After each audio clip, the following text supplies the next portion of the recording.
self-headache treatment that's natural, safe, and effective. So last time we discussed the risks of taking medications for headaches, or really any pain. Today we're going to give you the good stuff. What causes the pain? Why doesn't my doctor tell me these solutions? And most importantly, what are the steps to getting rid of my own headache? I mean, specifically. So that's a lot, so let's get right into it. First, what causes the pain feeling? It's irritation or dysfunction of nerves, muscles, or vessels generating pain signals in the brain. It usually starts as a tight, tingling, or full feeling, and sometimes ringing in the ears. Now, what does pain relief actually solve? Well, just the pain perception, that's it. It does not solve the problem. It does not correct the cause. So when you combine the risks of medication we discussed in the last video with the fact that it doesn't even address the cause, we need to find a real solution. This brings up the question of, why doesn't my doctor tell me these solutions? Well, we are to blame. Okay, not actually you and I, but consumers, patients in general. So what are we telling, even demanding, and ultimately paying good money for companies and doctors and educators to invest their time, money, and education or research into? Is it just a pain relief answer? It all comes down to our focus and what is left out of focus. So for the manufacturer, usually drug companies, they have to make money. Whatever the market demands is where they will put their money for research, marketing, and doctor education programs. It's not that they're just big, evil companies. It's just business. Okay, what about the doctors, especially if they signed a contract to be on your insurance company's preferred provider list? Well, they have to strike a balance between, number one, making a living for their family, meeting the typical patient demand, which is usually the quick fix, and number three, keeping the insurance administrators happy. So when they seek more education, it will usually stay in this box of family, typical patient demand, and insurance. So who is the typical consumer or patient? Well, they want relief now at the lowest price with no lifestyle change. Now, I don't blame them. Honestly, that's what I want too. But I do want something else even more. So what is your focus? Your focus will determine the type of answer that you get. Is your focus time, money, health, and comfort to enjoy your life now and in the future? It's fine to get the best price and results quickly and easily, but make your primary focus the long-term real health. So you find the cause, correct the cause, and be willing to change in lifestyle if needed. So you help yourself and the doctor focusing on what really matters. All right, so that's settled. Now, how can we find the cause? Well, the pain source is usually a combination of causes. The body works as a unit, physically, chemically, and neurologically. And we know the same treatment doesn't work the same for everyone. So we want to combine the knowledge of the multiple causes and solutions for the quickest, most complete, and most lasting results. What you eat, drink, breathe, and how you think, sleep, and move are the potential solutions. When you combine solutions that work together, you get synergy and exponential benefits. So there are 7 synergistic steps to healthy nerves, muscles, and vessels causing head and neck pain. First, find the cause. We do this by testing and examining. Number 2, decrease dietary interference. I'll give you some more details on that in a moment. Increase dietary promoters is number 3. Number 4, supplement as needed. Number 5, restore the body neurology and structure. Number 6, move and use your body correctly. Number 7, reevaluate the cause to see how you can improve even more. As you learn more, you'll notice that the synergistic steps actually work for restoring health related to almost any condition. So let's move right along and see how you can use these steps for your condition. Step 1, find the cause or causes in your case. And you can begin this with the risk profile, so the headache risk profile. In the information below, I'll give you a link to the headache risk profile. This questionnaire is a helpful way to start out, giving you some general information, general direction.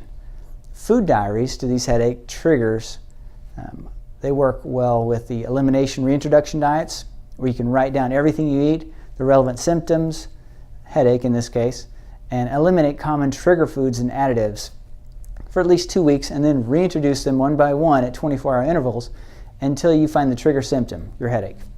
So I'll give you a link to my food journal worksheet and in that information below. So exams. This takes a doctor familiar with all the causes. Lab tests. These are functional lab tests that I do. Now you need to do pathological lab tests as well, but after those are done, you know you don't have a disease, then you go further and you do functional lab tests. These look for nutritional deficiencies, toxicities, food sensitivities, and intestinal dysbiosis. Functional lab tests are different and more sensitive than pathological lab tests that look for diseases. So below I'll give you links to some of the tests that I use most often. You can contact the lab to find someone in your area that uses them. Step number 2, decrease dietary interference. This starts with removing unnecessary medication. For some, motivation is the key. So for some extra motivation, note that those with migraine who take oral contraceptives, for example, have an increased stroke risk of 800%. So limit or eliminate caffeine effects and eat low glycemic foods to limit blood sugar highs and lows. So next, food allergies or sensitivities should be tested for and avoided. Avoiding food sensitivities allowed 85% of one study group to become headache-free. Finally, detoxify. Are you a smoker? Please no. So, for example, those with migraines who also take oral contraceptives and smoke have a 1,000% increase in stroke risk. That's extreme. So in the detoxifying category is also dysbiosis. That's a bad living environment in the gut. Other toxic exposures include things like those plug-in or hang from the mirror air fresheners, pesticides, hormones, antibiotics, processed and preserved foods, etc. And the last detoxifying tip is to improve your ability to detoxify. That's covered in this next step, step 3. Increase dietary promoters. This primarily would be through eating a good variety of and plenty of good berries and vegetables from local organic sources. Find and frequent your local farmers market. I recommend the MIND diet. That stands for the Mediterranean and Intervention for Neurodegenerative Delay. Now you know why they call it the MIND diet. So on my website, if you want more information on the Healthy Brain program that utilizes the MIND diet, you can go there, tinnitussynergy.com. Step number 4, supplement as needed. So let's start with minerals. Magnesium has been found to decrease migraine severity and frequency in some patients. Magnesium would be the mineral highest on my list of importance. For magnesium, what we call the iron of the vegetable kingdom, load up on pumpkin seeds, spinach, chard, and quinoa. So next is vitamins. One study found that there were 33% fewer headaches with those who took riboflavin or B2 supplementation. That's 25 milligrams a day in that study. Patients with vitamin D deficiency and headache responded well to supplementation of vitamin D. Next is essential fatty acids. That's the oils and fats. Studies have shown a 65 to 83% reduction in migraine frequency, duration, and severity with essential fatty acid supplementation. I recommend sardines, Alaskan salmon, cod, halibut, and for a supplement, consider the Nordic Naturals Company. Blood sugar regulation. Fasting causes headache, especially in sensitive people. So, of course, not in everyone. So, eating regularly and low glycemic throughout the day may be helpful, especially until you heal your blood sugar reactivity. So, see below if you're interested in journal articles that I reference regarding these supplements. As a summary so far, one study showed that deficiency of magnesium, CoQ10, B2, and vitamin D have been linked to increased migraines. Not everyone agrees that supplementing with these is effective for migraine solutions. But if you're deficient, the odds are that getting your levels up will help your migraine and will almost certainly improve your health overall. So start with a solid diet to include helpful nutrients and eliminating those foods which are irritating or inflammatory to your system. The MIND diet is great for the nervous system health and cancer prevention, among other things. So I recommend it for headaches as well. Then begin a balanced supplementation program with high quality multivitamin like the Source of Life Gold Multi, and then consider targeted supplementation with individual nutrients based on your personal profile or lab values. The next steps 5 and 6, is to restore nervous system function, structure, and move and use your body correctly. Now, much could be said here.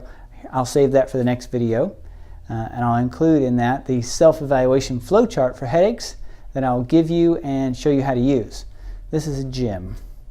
I'll also link to a previous video I made about posture and movement habits that I made that can help you prevent the problem.